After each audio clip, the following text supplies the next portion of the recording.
Hey everyone, I'm Armor Gaming, welcome back to my channel and welcome to Monster Legends. So I'm going to explain to you guys exactly how to unlock this brand new magic mythic monster. Rara Avis' tale is currently going on and it says it starts in 6 days. So for those of you that are new to the game, I'm going to explain what that means and what happens when you get all of the items.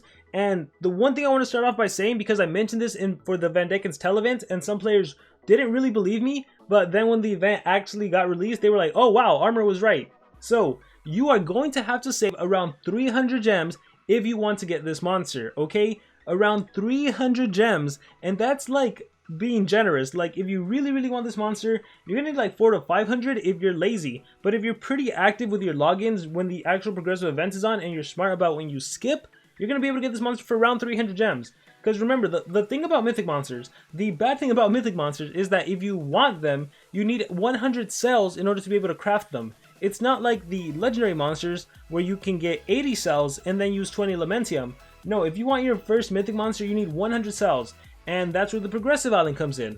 But with that being said, let me explain everything and let me just give you a little insight into the monster. So this monster is going to be a magic attacker with extra turn skills. Wow, where are we getting the extra turn skills? This is going to be like the Voltic of mythics. Let's see. She can increase the amount of damage she deals by applying magic weakness, gaining damage boost, and precision. Oh wow, maybe it's more like a Rekka, not a Voltic. With the right combo, she'll chain several attacks in a row, dealing tremendous amounts of damage. Collect your tokens to unlock her challenge. Alright, first and foremost, in order to even unlock the challenge, you need to collect these number of items. Let me be very clear about that, because again, there's a lot of new players. If you collect all of these items, you will not get the monster. Getting these items is just a prerequisite to unlock the event, to then have a chance to get the monster, okay? So once again, getting the items, you do not get the monster. Getting the items allows you to unlock the event, to then get the monster, to where you will need a minimum of 300 gems to use during the event to actually get the monster. A little complicated, right? Kind of wish they didn't make you go through all that. So if you fail to get all of these items, you don't even get to access the event. Let's put it that way. So you need to accumulate 5 lanterns, 5 compasses, 5 maps, 5 shovels, and 5 spyglasses. Here's the thing, if you accumulate more than 5 of any of the items, it doesn't matter. You need 5 of each. So you can always, anytime you log into the game, I believe this will pop up, so you can always reference this. If you can't find it, it's here on the side. It's the M, and then it'll have like the time counting down, and it'll tell you how many items you have. You can also go to your storage, go to, I believe it's this one right here, and your items will be there. So see, I have 5 lanterns, 4 compasses, 3 shovels, 2 maps, and 2 spyglasses. Now you're probably wondering, Armor, where do you get those items? Well, one of the places you get those items are in the weekly challenges. Like right now we have the Growth Spurt event, and take a look at that. The first reward in the Growth Spurt event is going to be 1 random item. In the Gold Fever event, there'll be another item. In the Rune Lords, there'll be another item. So for the next few days, during the duration that's active, we're gonna get items in the Growth Spurt event.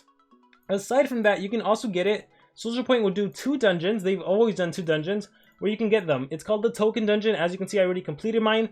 You got 2 of every item. If you completed the Token Dungeon, there's going to be another one, which makes 4 out of 4, or 4 out of 5, I mean. And then if you watch Monsterwood, if you have Monsterwood, if you're a newer player, you might not have unlocked Monsterwood yet. But if you have Monsterwood, you can get 1 item. Just keep watching videos. Sometimes you get gold, sometimes you get food, sometimes you get the item, and that's how you get the item. So there you have it. That's how you get 5 out of 5 on each item. But again, I want to be clear that this does not mean you get the monster. This simply means that then you unlock the progressive island to actually get the monster. So for those of you that are familiar with the game, you know what the progressive island is. For those of you that are new to the game, let me sort of explain the progressive island, but you won't really understand it until you see it. So right now we also have a maze going on. The thing about the maze is that you kind of get to choose your own pathway. Like let's say I want Quixote and I don't care about the new mythic monster, then I don't have to get the new mythic monster. I just need to move Callisto and Panzas enough times where they unlock the pathway for Quixote, and then I can just move them all the way. Or maybe you're like, you know what, I don't even care, I honestly want Panzas, the epic monster. Great, move Callisto until you get the purple key, and then you can move Panzas all the way. So the maze is pretty cool because you basically just move the monster you want, or you move the pathway to unlock the monster you want, and then you get that monster. And for the maze, you log in every 4 hours into the game to get maze coins. Alright, the progressive island is a little different. You can't just skip and do the node you want to do, you have to go in order. So first you do the first node, then the second node, then the third node, and so on. And there's certain things. It's almost the same in terms of what you have to do. You have to collect gold, you have to feed your monster, you fight PvP, you hatch, or you breed. Anyhow, the thing about the progressive island is you only get items every single 8 hours as opposed to every 4 hours. Alright? So, let's say you wait 8 hours, you get 4 turkey legs, 4 chicken legs, and then you'll get 6 like bags of gold. And then that reduces the cost of skipping the node. Well, there is going to be a time where it's convenient for you to just skip the node and move on to the next node. And basically the way it's going to happen is, once you have 5 of each item, the very first node is you get a free emblem of the monster. So we're going to get an emblem of the monster. After that, it's probably going to be like 20 cells, and then after that it'll be 30 cells, and then after that it'll be like 50 cells. So you're going to have to complete the first 3 nodes in order to get the monster. And if you try to go just without spending any gems, you are not going to make it to the 3rd node. You'll probably make it to the 2nd node, and that's it. So it's going to be to your advantage to, on the first node, you're going to have to pay some amount of gems to skip it and start the next node right off the bat. And then on the 2nd node, you're going to have to spend gems at some point to go on to the 3rd node, and then finish the 3rd node, and you might have to spend some gems to actually finish the 3rd node. So again, I want you guys to save around 300 gems. If you can save a little bit more, that'll be amazing. Because if not, you are not going to be able to get the monster, and then it's going to feel like wasted effort, and you're going to be mad that you watched all these Monster Wood events. You're going to be mad that you went through the tokens. So I'm telling you now, you're going to need at least 300 gems. That's probably the most important takeaway. And if you're wondering, like, Armor, how am I supposed to get 300 gems? Well, there are a few ways, okay? First and foremost, the important thing is do not spend. And you might be tempted to spend because there's so many events going on. For example, one of the events we have right now is this Kralik quest event, right? If you manage to breed a Positron, a Makugan, or a Wangzhou, then you unlock a quest key. And with that quest key, you unlock a survival dungeon. And that's when you get a chance to get Kralik. To be completely honest, I don't recommend this, okay? First of all, like, I've been trying, and this has been a failure, this has been a failure, and this has been a failure. So I have 3 failures already.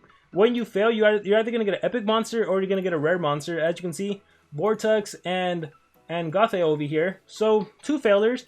All I get is a quest key from them. If you manage to successfully breed a legendary monster, well then you get 20 cells for Kralik. But here's the thing. What you don't know about the survival dungeon is that in that survival dungeon, you're probably only going to get like 60 cells for the monster. So 60 plus 20, that's going to give you 80 Kralik cells. So you're still going to be 20 cells short of being able to actually make this new monster Kralik. So if you actually want Kralik, you're probably going to have to breed 2 legendary monsters so you can get 40 cells and then complete the survival dungeon. And that's all to get the monster. So if you're gemming to breed and breed and breed, you're going to lose your gems and you're probably not even going to get them, right? And even if you do get him, I don't think he's that great of a monster that you have to spend gems on. So it's kind of like the Froma event. A lot of players don't have Froma because he was part of this quest and it just wasn't possible, right? Like, it wasn't worth spending the gems. Let's see what else. So that's my first bit of advice. Do not spend your gems right now. There's no need to, right? Like, yeah, we have that event going on. You might be tempted to do live duels. Live duels cost gems. Please do not do them. You do not need to spend your gems. It's not like they reward you with gems if you win. So no need to do that. Watch, select team. No, I'm not going to bother. So yeah, so stay away from that. If you want to try to get gems, the best thing you can do is try to place in the top 5,000 of these events. Now, to be honest, Growth Spur and Fever, Gold Fever, those might be too hard unless you have the Legends Pass, which doubles the amount of gold you get. So the Growth Spur might be difficult and the Gold Fever might be difficult. The Rune Lords, you should be able to place in the top 5,000 if you have at least 1 level 10 rune. Just keep rechanging. If you don't know this, if you put a level 1 rune, a level 1 rune, a level 1 rune, and a level 10 rune into the Runes Lord, into the Runes building, you will always get a level 10 rune. So if you do that during the duration of Rune Lords, you will be able to place in the top 5,000. So hey, you get 25 gems there. Aside from that, just be sure to do all of the gem events, the easy gem dungeon, the medium gem dungeon, the gold gem dungeon. Save all of those gems. Right now, if you're able to, we have the Nemesis survival dungeon going on. If you're completely free to play, you might not be able to beat it, right? But if you can somehow beat it, if you've maybe paid a little money, then hey, maybe you have the Nemesis monsters and you can actually beat, where is it? And you can actually beat the Nemesis survival dungeon. So that's something you can do. The Nemesis survival dungeon gives you a ton of gems, like 15 before every major boss battle. Before I did the Nemesis survival dungeon, I had like 100 gems. So that's what I was able to do there. Don't forget, if you have the Golden Legends Pass, there are gems there. So I'm reaching that 300 mark. and then I'm going to be pretty happy because I'm going to be able to get the monster. Because again, unlocking the event, that's easy enough. It's just having the gems to actually finish the event. That's probably the tough part for most players. So the other thing you can do is, of course, the monster wood tasks, and this only applies if you have monster wood. So if you view the tasks, there are certain things you can do to get additional gems, and from my experience they do work, but I really think it's region dependent and country dependent. So if you're in the United States, I think, or specifically I'm in California, there tends to be a lot of advertisements, so I have some pretty good offers. I've done most of the easy ones. I don't want to bother with the hard ones. AFK Arena, let's see. Play AFK Arena, buy a monthly card. No, thank you. But yeah, there are some that you can do that don't take too long, and you can get a bit of gems from there. Let's exit out. There will likely be a happy hour. Only ever do these if there's a happy hour, so you get double the amount of gems. You can also complete a survey. I've seen players do this to get gems as well. If you don't have any good offers, I'm not saying do this, but what I've seen players do other times is they download a VPN, a virtual private network, which allows you to change your location. So let's say you live in a different country, change your location to like California, United States, California, United States, New York. I hear New York has some really amazing offers. So you could always do that and maybe actually get a good offer, complete it, and get your gems.